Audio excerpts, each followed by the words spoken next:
Derrière chaque grand homme, il y a une femme bien plus grande encore. C'est ce qu'on entend souvent, mais cette affirmation est-elle vraie? On connaît tous le dictateur Nicolae Ceausescu, qui a régné en Roumanie de 1965 à 1989, mais sa femme, Elena, est une personnalité que nous autres, Européens de l'Ouest, connaissons beaucoup moins. Et pourtant, tout comme Nicolas, c'est une figure encore très présente en Roumanie actuelle. Cependant, contrairement au Conducator, surnom donné à Nicolas Ceausescu, qui est encore regretté par un grand nombre de contemporains, Elena, quant à elle, est presque universellement détestée, haïe, moquée et ridiculisée. Mais alors, pourquoi cette différence de traitement? Pourquoi Nicolas continue-t-il à jouir d'une certaine popularité, contrairement à Elena? Et qui était vraiment celle qui a occupé une place encore plus importante que celle d'un premier ministre sous cette dictature? Vous regardez La Ruée vers l'Est, je vous invite à vous abonner et à liker pour ne rien manquer des nouvelles vidéos. On est parti. L'ambition paysanne.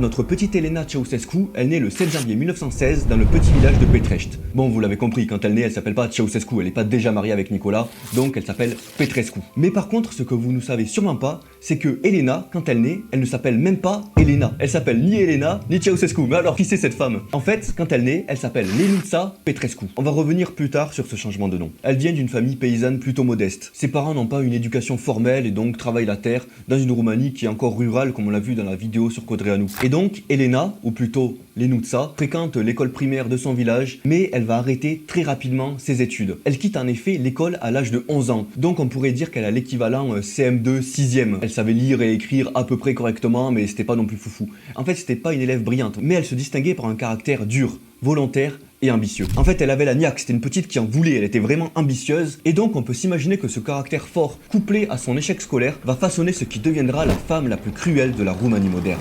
L'ascension.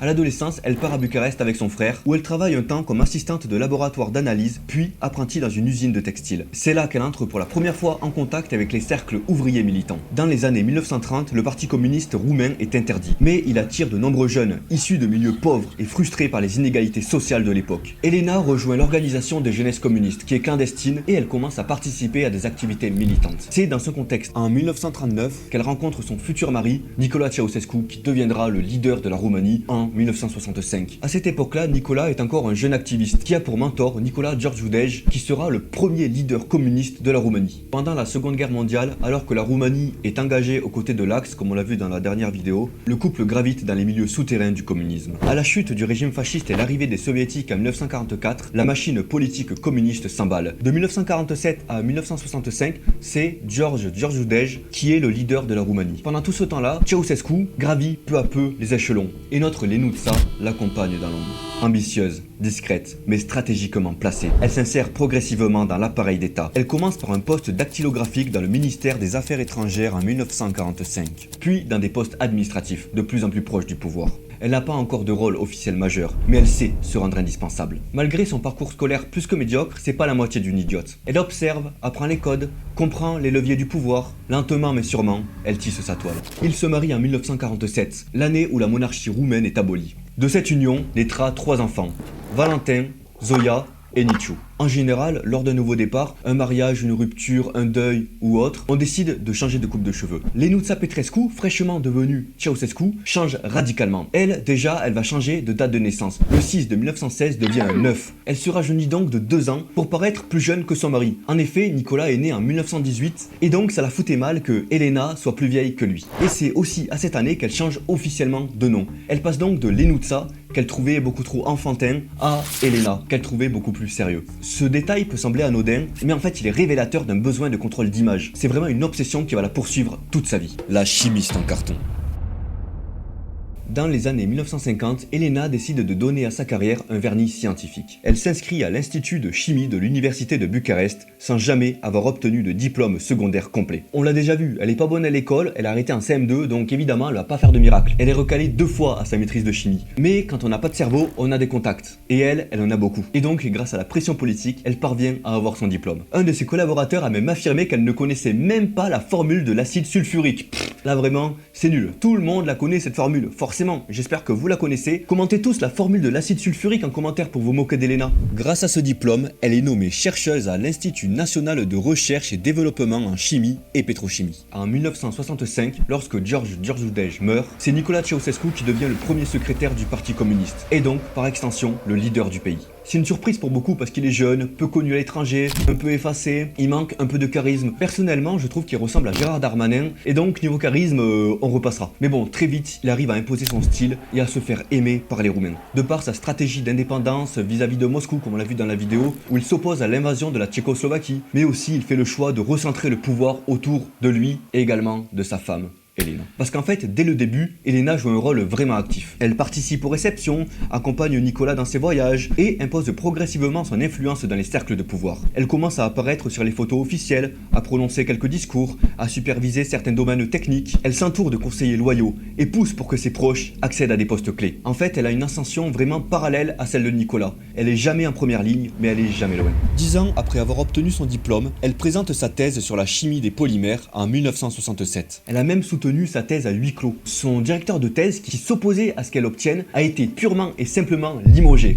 Finito pipo, tu veux pas me donner mon diplôme? Au cachot. Ce détail illustre parfaitement la fraude Elena Ceausescu. Tous ces diplômes ont été obtenus au forceps, ils ont été fabriqués, volés, pour donner du corps à la carrière d'Elena. Grâce à ses connexions politiques, Elle devient directrice de l'Institut de recherche en 1964, puis membre de l'Académie roumaine des sciences. en 1974. Officiellement, elle est chimiste spécialisée dans le polymère. En réalité, ses compétences sont largement mises en doute. Plusieurs chercheurs de l'époque témoignent qu'elle ne comprenait même pas les rapports qui lui étaient présentés. Elle confondait des notions de base, elle se contentait de signer des publications écrites par d'autres. Encore aujourd'hui, son nom figure dans des dizaines d'articles, mais il est peu probable qu'elle n'en ait rédigé un seul elle-même. À l'international, elle reçoit aussi une pluie de distinctions. Doctorat honorifique, prix scientifique, médailles, mais ces récompenses sont souvent le fruit d'échanges diplomatiques. Un doctorat contre un contrat commercial, une médaille contre un traité de coopération. Les ambassades roumaines faisaient pression sur les universités pour l'honorer. Le tout servait à une fin: construire un mythe. Aujourd'hui, il est connu que des universitaires roumains ont été contraints de signer des publications scientifiques à son nom malgré sa totale incompétence. Même des institutions étrangères commencent aujourd'hui à vouloir retirer ces titres. Toutes ces choses-là, évidemment, c'était pour construire un mythe autour d'Elena. Parce qu'elle ne devait pas être simplement une femme puissante. Elle devait être l'image parfaite de la femme socialiste accomplie, une icône du progrès et de la réussite. On disait qu'elle était la preuve vivante que le socialisme pouvait créer des génies. En fait, le socialisme crée la plupart du temps seulement des fictions. C'est à cette époque qu'elle se forge une réputation de femme froide, autoritaire, qui n'hésite pas à humilier ses subordonnés. Sa proximité avec son mari devient un levier du pouvoir. Elle est celle qui peut passer une directive, obtenir une faveur ou éliminer un rival. Et, peu à peu, elle fait son nid dans le cœur du régime. La dynastie du mensonge. À partir des années 1970, Ceausescu commence à consolider vraiment son pouvoir. Il commence même à se faire appeler le conductor, conducteur en roumain. Elena, elle, en 1972, est élue membre du comité central du Parti communiste roumain, une des plus hautes instances du régime. 2 ans plus tard, en 1975, elle entre au bureau politique et devient officiellement numéro 2 du pays. Donc à ce moment-là, c'est plus seulement la femme du dictateur, la femme de Ceausescu. Elle devient une dirigeante à part entière. Elle contrôle la désignation des cadres, intervient dans la politique industrielle et supervise l'appareil idéologique. Elle impose ses hommes, écarte les rivaux, elle modèle l'appareil d'État à son image. Rigide, froid, loyal, impénétrable. Évidemment, qui dit communisme et dictature dit culte de la personnalité. On l'a vu dans la vidéo de Ceausescu qui se fait appeler de plein de noms différents, le génie des Carpates, le conducator, etc.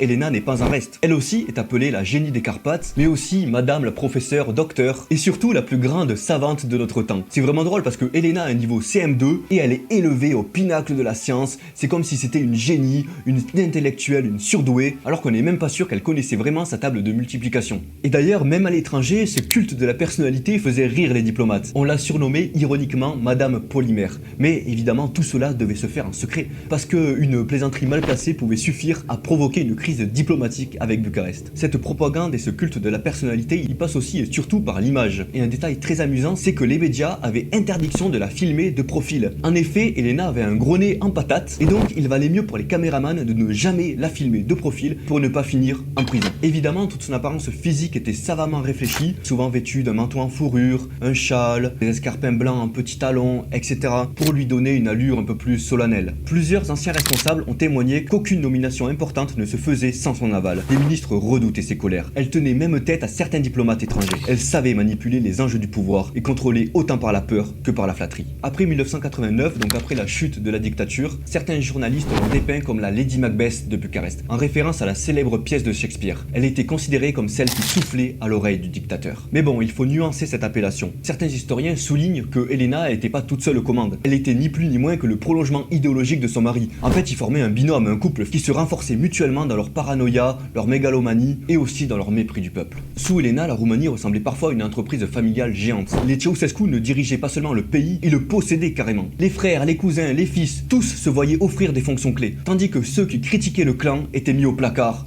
voire pire. C'était plus une dynastie qu'un régime. Le frère d'Elena, George Petrescu, était un cadre influent du parti. Et d'ailleurs, l'un des enfants de Ceausescu, Nicu, était l'héritier du régime. Il avait une place très importante dans les sphères du pouvoir. Donc c'est vrai qu'Elena, c'était pas vraiment une femme de l'ombre au final. Elle était quand même dans la lumière, elle se montrait. Donc la considérer comme l'ombre de Ceausescu, c'était plutôt un binôme, un tandem. Les utérus de la nation. Mais donc, on pourrait se dire qu'une femme au pouvoir, c'est forcément bien pour l'émancipation des autres femmes, non ? Non, c'est pas du tout comme ça que ça s'est passé. Le régime communiste de Ceausescu s'est illustré dans une régression énorme dans le droit des femmes. En fait, la Roumanie, avant le régime communiste, était un des pays d'Europe le plus libéral en termes de droit à l'avortement, notamment parce que les moyens de contraception étaient compliqués à trouver et donc le droit à l'avortement était beaucoup plus élargi. Mais à l'arrivée des Ceausescu au pouvoir, tout va changer. Parce que à ce moment-là, on vient de passer 2 guerres mondiales et donc la natalité est en forte baisse. Pour relancer la natalité, qu'est-ce qu'on fait ? On interdit l'avortement, simple, efficace. Et donc, Elena Ceausescu a joué un rôle essentiel dans cette interdiction à l'avortement. C'est le décret 770 de 1966 qui va limiter drastiquement l'avortement et l'accès à la contraception, sauf pour les femmes de plus de 40 ans ou ayant déjà eu un enfant. Beaucoup de sources prétendent que c'est Elena qui a suggéré ce décret. À ce moment-là, pour les femmes, ça devient très compliqué. Il y a littéralement des contrôles gynécologiques qui sont instaurés. Des gens dans les écoles, dans les universités vont vérifier si les femmes n'ont pas subi un avortement illégal. Et si c'est le cas, en prison de suite. C'est vraiment un truc de fou. La Securitate, donc la police secrète de Ceausescu, infiltre les hôpitaux et des médecins sont même poursuivis pour avoir aidé des patients. Le résultat, évidemment, il est dramatique. Si les femmes veulent avorter, elles le font, mais illégalement, et donc ça a entraîné un taux de mortalité maternelle un des plus élevés d'Europe dans les années 80. Et je ne peux que vous renvoyer au film 4 mois, 3 semaines, 2 jours, qui décrit parfaitement cette période de stress. Évidemment, ce grand nombre d'enfants non désirés va augmenter également le nombre d'orphelins présents en Roumanie. Mais parallèlement, la propagande met en avant Elena comme femme travailleuse, mère modèle. Et d'ailleurs, la revue Femeia célèbre son image chaque 8 mars, donc jour de la femme. Mais derrière cette façade se cachent les conséquences sombres d'un régime qui exigeait tout de la femme, y compris ce qu'elle ne pouvait plus décider dans leur chair. Bref, Elena, elle a été élue figure de l'émancipation féminine officielle, mais elle est aussi l'un des piliers de la perte du droit fondamental des femmes à disposer de leur corps. Pas de Noël pour Elena. Mais évidemment, on l'a vu, et vous le savez, cette montée des Ceausescu va se terminer dans le sang. Parce que, en 1989, la Roumanie explose dans une révolution sanglante. C'est à Timișoara que les premières manifestations commencent, mais sont réprimées violemment. Puis, l'indignation gagne le pays entier. Le 21 décembre 1989, Nicolae Ceausescu fait son ultime discours. À ce moment-là, il est hué par la foule, mais il ne comprend toujours pas ce qui lui arrive. Et d'ailleurs, dans ces images, on entend Elena qui demande à la foule de se taire.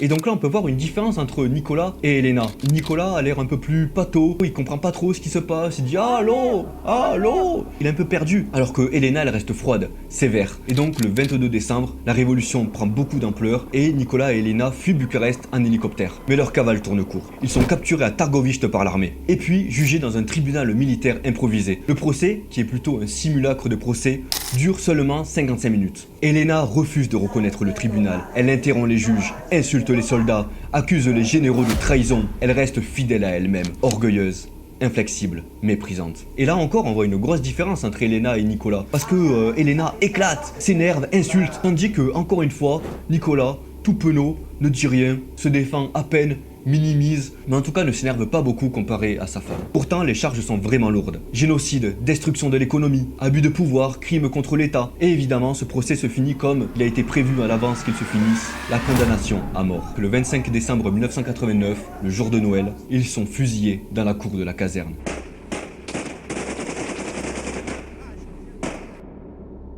Elena meurt comme elle a vécu, droite, fière, et incapable d'autocritique. Selon certains témoignages, elle aurait crié avant sa mort « Je suis une mère, je suis une femme !» Et un soldat aurait répondu « Non, tu es une criminelle !» Elle essaie même de culpabiliser les soldats en leur disant « Honte à vous, je vous ai élevés comme mes enfants. » Le miroir du mensonge. Elena Ceausescu reste à ce jour la seule femme exécutée par la justice roumaine moderne. D'ailleurs, cette attitude, qui est restée fière jusqu'au bout, peut nous montrer que jusqu'à la fin, elle était persuadée d'avoir fait le bien et de rendre la Roumanie meilleure. Aujourd'hui, plus de 3 décennies après sa mort, Elena Ceausescu continue de susciter un rejet profond dans la mémoire collective des Roumains. Bien souvent, elle est perçue comme plus haïssable encore que son époux. Pourquoi? Parce qu'en fait, elle incarnait une forme d'arrogance pure, une incompétence érigée en modèle national, une obsession de l'image poussée à l'absurde. Elle symbolise à elle seule les mensonges du régime. Les historiens concordent pour dire qu'elle n'était ni une simple marionnette, ni un demi-dieu. C'était le rouage essentiel du régime familial de Ceausescu. Elle ne représentait pas seulement le pouvoir, elle représentait le mensonge du pouvoir. Celui qui prétend que l'autorité équivaut au mérite, que les titres donnent du savoir, que la terreur se maquille en amour du peuple. Parce que pour beaucoup, et encore aujourd'hui quand on parle avec des Roumains, c'est vrai que Nicolas garde encore cette image de petit père des peuples en quelque sorte, une personne qui voulait le bien pour son pays, un communiste nationaliste qui voulait le mieux pour son pays. Alors certes, Nicolas Ceausescu l'a fait très maladroitement et chaotiquement, mais il n'en demeure pas moins que dans l'esprit de beaucoup de Roumains, il a été un bon patriote. Alors que Elena, elle, semblait être motivée uniquement par intérêt personnel, pour combler une certaine frustration ou par pur narcissisme. Il semble que Elena était au pouvoir uniquement pour elle et non pour les autres. Donc oui, en fait, elle faisait peur à beaucoup de personnes parce qu'elle était froide et calculatrice, mais elle faisait aussi beaucoup rire jaune, parce qu'elle lisait mal ses discours, elle connaissait pas toutes les formules scientifiques, elle avait des médailles totalement absurdes, ses tenues de parade étaient souvent un peu ridicules. En fait, tout chez elle devenait une caricature, une sorte de parodie intellectuelle gonflée par la propagande jusqu'à l'éclatement. Faut bien insister que Elena, c'était pas juste un trophée, pas juste la femme d'eux, c'était le rouage de la dictature communiste. C'est pour ça que lorsqu'on dit la dictature de Ceausescu, il ne faut pas entendre Nicolas Ceausescu, il faut bien comprendre le couple Ceausescu. Car cette dictature qui a duré de 1965 à 1989, c'était le fruit d'un couple qui a fait beaucoup de mal au pays. Beaucoup de personnes pensent que sans elle, le régime aurait été beaucoup moins étouffant, moins personnel et surtout moins hystérique. Elena, ce n'était pas une victime, une simple épouse soumise, c'était une complice lucide, parfois même l'instigatrice. C'était toujours une alliée. En conclusion, Elena Ceausescu, c'est une figure unique de l'histoire roumaine moderne. C'était pas une stratège brillante, pas forcément une femme intelligente, mais elle était l'incarnation vivante du pouvoir totalitaire dans ce qu'il a de plus grotesque. Une femme sans réelle culture scientifique, érigée en génie national, une bureaucrate sans grâce, transformée en muse de la nation. Elle n'était pas simplement l'épouse d'un dictateur, elle était le miroir grossissant du régime lui-même, obsédée par les apparences, sourde à la réalité, prête à tout pour imposer sa propre fiction. Dans la Roumanie contemporaine, son souvenir est encore teinté d'un mélange de dégoût, d'ironie et surtout de gêne, comme si on avait honte d'avoir cru ou forcé de croire à une supercherie aussi visible. Et voilà, je vous remercie d'avoir regardé, j'espère que vous en avez appris plus sur Elena Ceausescu. Dites-moi ce que vous en avez pensé en commentaire, si elle est vraiment la cause de la dureté du régime communiste, et surtout si vous pensez qu'elle était encore plus redoutable que Nicolas Ceausescu. C'était la ruée vers l'Est, abonnez-vous, likez, commentez, et nous, on se dit à la prochaine pour une nouvelle vidéo. Salut!